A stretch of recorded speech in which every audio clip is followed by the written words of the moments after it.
શ્રી ગણેશાય નમઃ. નમસ્કાર દર્શક મિત્રો. આપણે જોઈએ શનિદેવ માર્ગી બને છે. પહેલા તો જાણીએ કે માર્ગી અને વક્રી એટલે શું. તો ક્ષોરમંડળમાં ગ્રહોની ચાલ હોય છે, 3 પ્રકારની ચાલ. સૌપ્રથમ માર્ગી એટલે કે સામાન્ય ચાલ, જે સૂર્ય અને ચંદ્રની છે. સૂર્ય અને ચંદ્ર હંમેશા માર્ગી ચાલ, એક સીધી ચાલ હોય છે, માર્ગી ચાલ હોય છે. વધારે તેજ ચાલ હોય એ અતિચાલ, તેમજ કોઈ ગ્રહની ધીમી ગતિ હોય તે વક્રી. આકાશમંડળમાં ધીમી ગતિએ ચાલે છે અને જે આપણે પૃથ્વી પરથી જોઈએ તો તે વક્રી દેખાય છે. એટલે કે સને સને એટલે ધીરે ધીરે ચાલવું, એટલે વક્રી દેખાય છે. તો પહેલા તો વક્રી અને માર્ગીનો અર્થ જાણીએ. વક્રી એટલે પાછળની ચાલ, પાછળ જોવું. જ્યારે માર્ગી એટલે સીધી ચાલ, સીધું ચાલવું. જ્યારે શનિદેવ માર્ગી બને છે ને ત્યારે એ શક્તિશાળી બને છે. અમુક વખતે શનિદેવ દરેક વખતે ખરાબ ફળ આપે એવું નથી હોતું. કેમ કે શનિદેવ એ દાસત્વના કારક છે, મહેનતના કારક છે. શોર્ટકટ અહીંયા ના ચાલે. મહેનતનું ફળ 100% શનિદેવ આપતા હોય છે. બીજું, શનિદેવ જે છે ને એ મૂળ ત્રિકોણ રાશિ કુંભમાં એ સીધી ચાલ, અહીંયા કુંભ રાશિમાં સીધી રીતે એ માર્ગી બનીને ચાલશે, એટલે સીધી ચાલ એમની રહેશે. એ વાયુ તત્વના કારક છે. શનિદેવ જે છે ને વાયુ તત્વના કારક છે. એમની દ્રષ્ટિ 3જી, 7મી અને 10મી હોય છે. એ આગળ કીધું ને કે દયાળુ હોય છે. એવું નહીં કે ખોટું જ ફળ આપે, એવું નથી હતું. ઘણા લોકોને એવું હોય છે કે શનિદેવની જ્યારે હોય છે ત્યારે એમની પ્રગતિ પણ થયેલી હોય છે. પણ આમ જોઈએ તો 95% આ જે સાડાસાતી આવે છે ને એમાં નાનું મોટું ફળ દરેકને ભોગવવું પડતું હોય છે. અને શનિદેવની ઉચ્ચ રાશિ જે છે ને એ તુલા રાશિમાં ઉચ્ચના હોય છે. એનું કારણ શું? કે તુલા એટલે કે ત્રાજવું. ત્રાજવું જે છે બેલેન્સ કરે છે. એમ શનિદેવ બી કર્મનું બેલેન્સ કરે છે. એટલે શનિદેવ એ તુલા રાશિમાં ઉચ્ચના બને છે. શનિદેવ એક કર્મસ્થાનના સ્વામી છે. 10મું કર્મસ્થાન જે છે ને અને 11મું લાભસ્થાન, એટલે મકર અને કુંભ રાશિ જે ખરી ને 10મી અને 11મી એના અધિપતિ છે. એટલે કર્મના અધિપતિ છે. કર્મથી જ ફળ આપનારા હોય છે. શનિદેવ ક્રૂર નથી હોતા. શનિદેવ બધે જ ખરાબ ફળ આપે છે એવું નથી હતું. શનિદેવ કર્મનું ફળ આપનારા છે. સૂર્યદેવના 2 પુત્ર, એક શનિદેવ ને બીજા યમરાજા. શનિદેવ પૃથ્વી ઉપર જીવતા જ કર્મનું ફળ અપાવે છે અને યમરાજા મૃત્યુ પછી. એટલે સૂર્યનારાયણના 2 જે પુત્ર છે ને એ જીવતા અને મરણ પછી એ બંને જણા કર્મનું ફળ આપવા માટેના છે, શનિદેવ અને યમરાજા. મકર રાશિ તેમજ કુંભ રાશિ શનિદેવની અધિપત્યવાળી રાશિ છે. મકર અને કુંભમાં એ રાશિના સ્વામી છે. શનિદેવ તુલા રાશિમાં એ ઊંચના બને છે અને મેષ રાશિમાં એ નીચના બને છે. શનિદેવનું ફળ જોવામાં સૌ પ્રથમ તો એ કેવું ફળ આપશે એ જોવું હોય તો કેટલી વસ્તુઓ ધ્યાનમાં રાખવાની કે શુભ છે કે અશુભ, એ કઈ રાશિમાં છે, ઉચ્ચ રાશિમાં છે, એમની મિત્ર રાશિમાં છે કે શત્રુ રાશિમાં છે, એ કારક છે કે મારક છે. શનિદેવની જે કારક રાશિ છે ને એ વૃષભ, મિથુન, કન્યા, તુલા, મકર અને કુંભ, આમાં એ કારકત્વ ધરાવે છે. જ્યારે મેષ, કર્ક, સિંહ અને વૃશ્ચિક, ધન અને મીનમાં એ મારક બને છે. બીજું, અવસ્થા કેવી છે. ગ્રહોની અલગ અલગ અવસ્થા હોય છે. બાલ્ય અવસ્થા, કુમાર અવસ્થા, યુવા, વૃદ્ધ અને મૃત. આ મુજબ એ ફળ આપનારા હોય છે. બીજું કે શનિદેવ કયા નક્ષત્રમાં છે અને એ નક્ષત્ર એ મિત્ર ગ્રહનું નક્ષત્ર છે કે શત્રુ ગ્રહનું નક્ષત્ર છે એ પણ જોવાનું હોય છે.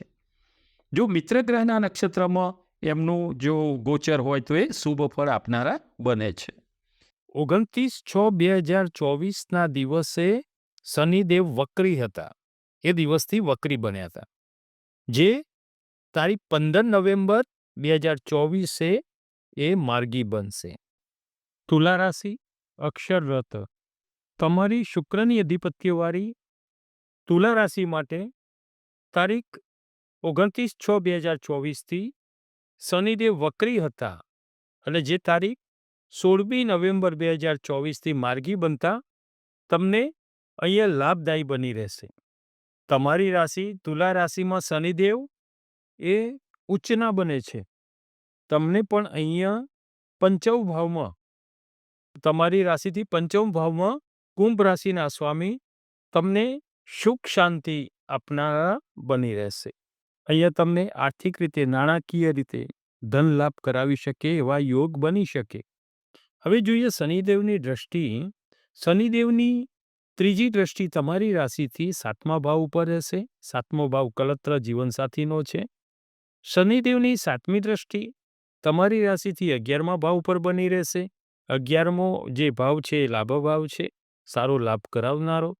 અને શનિદેવની 10મી દ્રષ્ટિ તમારી રાશિથી બીજા ભાવ ઉપર રહેશે. બીજો ભાવ ધન અને કુટુંબનો છે. ધનનું સુખ અને કુટુંબનું સુખ પણ અહીંયા તમને આપી શકે. નોકરી કરતા માટે આ સમય સારો તમે જોઈ શકશો. ધીરે ધીરે પ્રગતિ થાય, તમારા કામની કદર થાય, હરીફો ઉપર તમારો દબદબો રહે. શનિદેવની અહીંયા જે દ્રષ્ટિ છે 7મી એ લાભ ભાવમાં રહેતા એ વ્યવસાયથી તમને લાભ અપાવશે. અને અહીંયા જોઈએ તો માર્ચ 2025 પછી તમને વિશેષ સારો એવો બદલાવ તમે જોઈ શકશો. તમને તમારી મહેનતનું યોગ્ય વળતર, તમારા પરિશ્રમનો યોગ્ય બદલો અહીંયા તમે મેળવી શકશો. અહીંયા જેના વિવાહ ન થયા હોય, જે વિવાહ ઉત્સુક હોય એમના માટે પણ આ સમય સોનેરી તક વાળો બની રહેશે. અહીંયા તમને ધીરે ધીરે કોઈ એવું વાતમાં તમારા યોગ્ય પસંદગીનું પાત્ર એ ફાઇનલ થાય, એમાં બધાની સંમતિ પ્રાપ્ત થાય અને એનાથી તમે યોગ્ય પસંદગીથી તમે સારું એવું માંગલિક કાર્ય પણ કરી શકો. ત્રીજી દ્રષ્ટિ શનિદેવની તમારી રાશિથી 7મા ભાવ ઉપર એટલે કે કલત્ર સુખ પર આવતા અહીંયા વૈવાહિક યોગ સારો એવો પ્રબળ બની શકશે. જીવનસાથીનું સુખ અહીંયા તમને સારું પ્રાપ્ત કરી શકો. અહીંયા કલત્ર સ્થાન છે ને એ જીવનસાથીનું 7મું છે. એમાં શનિદેવની અસરને લીધે તમે એવું સારું એવું સુખ એમનું મેળવી શકો. તમારી રાશિથી શનિદેવની 10મી દ્રષ્ટિ તમારા ધનભાવ ઉપર રહેતા નાણાકીય રીતે અહીંયા સારું જોવાશે. નાનું મોટું કંઈકનું કંઈક આવકનો સ્ત્રોત ચાલુ રહેશે. આવકમાં વધારો જોવાશે. ભાગીદારી ધંધામાં પણ તમે સારો એવો લાભ મેળવી શકશો. ભાગીદારીનો જે ભાગીદાર છે એનો સાથ સહકાર મળી રહે અને એનાથી સારો એવો પ્રોગ્રેસ તમે કરી શકો. વિદ્યાર્થીઓ માટે શનિદેવની કૃપા બની રહેશે. તમારી જે પરિશ્રમ છે, તમારી જે મહેનત છે એનું ખૂબ જ ઉત્તમ ફળ અહીંયા શનિદેવ તમને આપશે. વિદ્યા ભાવના શનિદેવ તમને સારું ફળ અપાવશે, કેમ કે 5મા વિદ્યા ભાવ ઉપરથી અસર કરે છે. જે સ્થાનમાં રહેવાથી શનિદેવ સારું ઉત્તમ ફળ આપનારા બની રહેશે. તો અહીંયા વિદ્યા સ્થાનેથી રહેતા તમને તમારું વિદ્યાભ્યાસમાં ઉત્તમ પરિણામ તમે મેળવી શકો. તમારી કરેલી મહેનત એ કહેવાય કે ઉગી નીકળે આવો સમય આ છે. એટલે તમને સારી મહેનત તમે કરશો તો આ સમય તમારા માટે ખૂબ જ ઉત્તમ જોઈ શકશો. બહેનો માટે જોઈએ તો આ સમય આરોગ્યની રીતે તો ખૂબ જ સારો છે. આરોગ્ય તમારું સારું રહેશે. તાંબાના પાયા ઉપર શનિદેવ તમને ધન સુખ આપે, તમારી બચત વધે, તમને નાણાકીય રીતે ફાયદો થાય, તેમજ શરીર અને આરોગ્યથી અને ધનથી તમને અહીંયા સારું સુખ તમે પ્રાપ્ત કરી શકો. તમે આર્થિક લાભ મળતા ધીરે ધીરે તમારી બચત એ વધે, એ જે કીધું એ પ્રમાણે. તમને કુટુંબનું પણ અહીંયા, કેમ કે બીજો ભાવની અસર જે છે ને એ ધન અને કુટુંબનું છે. તમને કુટુંબનું સુખ પણ અહીંયા સારું જોવાય. તમને કુટુંબ અને પરિવાર તરફથી સારું તમને માન મળે, તમારું આગવું વર્ચસ્વ તમે ઊભું કરી શકો અને પ્રતિષ્ઠા તમે એમાં પ્રાપ્ત કરી શકો. શનિદેવથી તમને આર્થિક રીતે અને સામાજિક રીતે ફાયદો થઈ શકે છે. માર્ગી શનિદેવ તમારી તુલા રાશિ માટે ખૂબ જ ઉત્તમ ફળ આપનારા બની રહેશે. તો આમ જોઈએ તો શનિદેવનું માર્ગી થવું એ તમારી તુલા રાશિ માટે, કે જે શનિદેવની ઉચ્ચ રાશિ છે, એમના માટે આ ખૂબ જ સારો સમય બની રહેશે. નમો નારાયણ.